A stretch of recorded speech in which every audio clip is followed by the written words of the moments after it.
మీ కన్నీళ్లలో మేము ఉన్నామని చెప్పడానికి.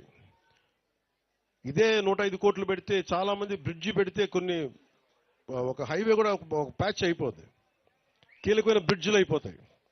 కానీ వాటన్నిటిని దాటి ఎందుకు పెట్టామంటే మీ కష్టాల్లో మేము ఉన్నాం. మీరు ఓట్లు గత ప్రభుత్వంలో ఆ పార్టీకి వేసినా కానీ మేము మనసు పెట్టి ఇక్కడికి వచ్చాం. మేము మీకు నిలబడతాం, ఆసరాగా ఉంటామని తెలియజేయడానికి ఇన్ని ప్రాజెక్టులు, ఈ రోజున ఇన్ని రోడ్ ప్రాజెక్టులు మీకోసం పెట్టాం.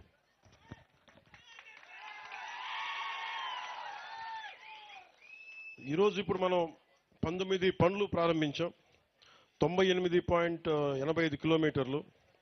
దీంట్లో 105 కోట్ల 33 లక్షలు మనం జాతీయ ఉపాధి హామీ పథకం, దాంట్లో జాతీయ ఉపాధి హామీ పథకం నుంచి 72 కోట్ల 20 లక్షలు, 33 కోట్ల 13 లక్షలేమో పంచాయతీరాజ్ మనకి ఇంజనీరింగ్ శాఖ నుంచి.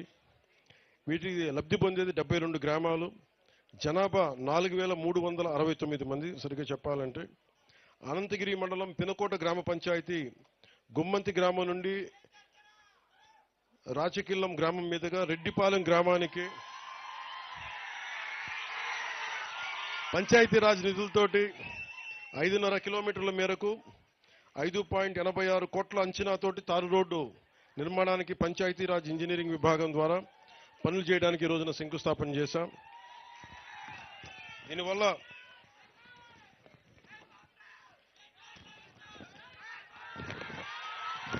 $249 మంది లబ్ధి పొందుతారు.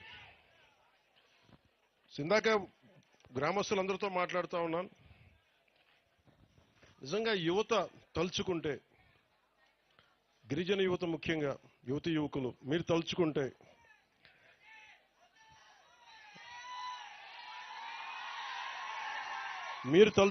మార్పు వస్తుంది. గత ఎన్నికల్లో 6 నెలల క్రితం యువత ఒక బలంగా ఒక మాట అనుకున్నారు, మార్పు రావాలి అని. మీరు మార్పు వచ్చింది, మీకు రోడ్లు పడ్డాయి. మార్పు వచ్చింది, పంచాయతీ సర్పంచులకి విలువ లేని పరిస్థితుల్లో పంచాయతీ సర్పంచులు భుజాలు తలగరేసి మేము సర్పంచులను చెప్పుకునే స్థాయికి మేము పెట్టాం. మొన్న ముఖ్యమంత్రి గారి దృష్టికి ఇదే తీసుకెళ్లాను. ఇద్దరం ఒక గంట సేపు కూర్చున్నాం. గంట సేపు కూర్చొని మాట్లాడింది, మేము కూర్చొని వేరే ఏం మాట్లాడాలి. నేను మాట్లాడిందల్లా గిరిజన ప్రజల స్థితిగతుల గురించే మాట్లాడాను. మీకు ఆదాయం ఎలా పెరగాలి, రోడ్లు కనెక్టివిటీ ఎలా ఉండాలి, నీటి అవసరాలు ఎలా తీర్చాలి, కరెంట్లు ఎలా ఉంది, అలాగే అంగన్వాడీ కేంద్రాలు సరిగ్గా ఉన్నాయా, వాటి రిపేర్లు చేయాలా అని పెట్టుకున్నాం అని ఇవే మాట్లాడుకున్నాం. మాట్లాడుకొని ప్రధానమంత్రి గారు వచ్చాక ఇలాంటి ఇలాంటి పాలసీల కింద ఇంతకుముందు 250 ఉంటే కానీ రోడ్లు పడేవి కావు. ప్రధానమంత్రి గారు వచ్చాక కనీసం 100 మంది ఉంటే చాలు రోడ్డు వేసేయమని చెప్పారు. ఆ పథకం కింద కొన్ని రోడ్లు. ఇది మన నరేంద్ర మోదీ గారికి మన కృతజ్ఞతలు చెప్పుకోవాలి. ఆయన సంకల్పం, అది ఆయన మహాసంకల్పం. అలాగే ముఖ్యమంత్రి గారి దృష్టికి తీసుకెళ్లారు. సార్ కనీసం ఇన్ని గ్రామాలు ఉన్నాయి, 4612 పంచాయతీలు ఉన్నాయి, దాదాపు 2000 పైచిలుకు గ్రామాలు ఉన్నాయి. వీటికి మనం ఏం చేయగలం అంటే బడ్జెట్ ఎంత అని అడిగారు. ఆ రోజున మనం కలెక్టర్స్ కాన్ఫరెన్స్లో కలెక్టర్ గారు కూడా ఆ రోజు ఉన్నారు.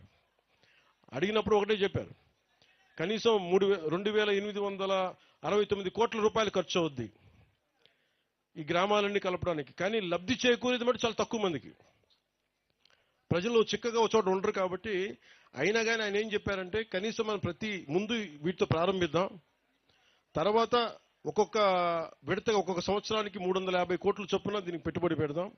అలాగే మిగతా డబ్బు కేంద్ర ప్రభుత్వం, నరేంద్ర మోదీ గారి నాయకత్వంలో కేంద్ర ప్రభుత్వం మనకి వచ్చే పథకాల నుంచి ఆ డబ్బుని ఇక్కడే ఖర్చు పెట్టిపోతున్నాం. సో మేము దీనికి ఎందుకు చెప్తున్నానంటే 70 సంవత్సరాల ఈ పాలనలో గిరిజన గ్రామాలని మిమ్మల్ని వదిలేశారు. ఇది గిరిజన ప్రాంతాలని ఉన్నాయా అంటే అభివృద్ధి చేశారంటే చేయలేదని చెప్పట్లా, ఉంది. దీనికి పార్టీలు కొన్ని పెడితే దీనికి బాగా పనిచేసిన అధికారులు కొంతమంది ఉన్నారు. ముఖ్యంగా ITDA, integrated tribal development authority, ఆ ఏజెన్సీని ప్రమోట్ చేసిన వ్యక్తి శంకరన్ గారు. ఈ రోజున ఐటీడీఏ గుర్తుపెట్టుకోవాల్సింది శంకరన్ గారి పేరు ఐఏఎస్, ఆయన్ని నిరంతరం గుర్తుపెట్టుకోవాలి. మహాన్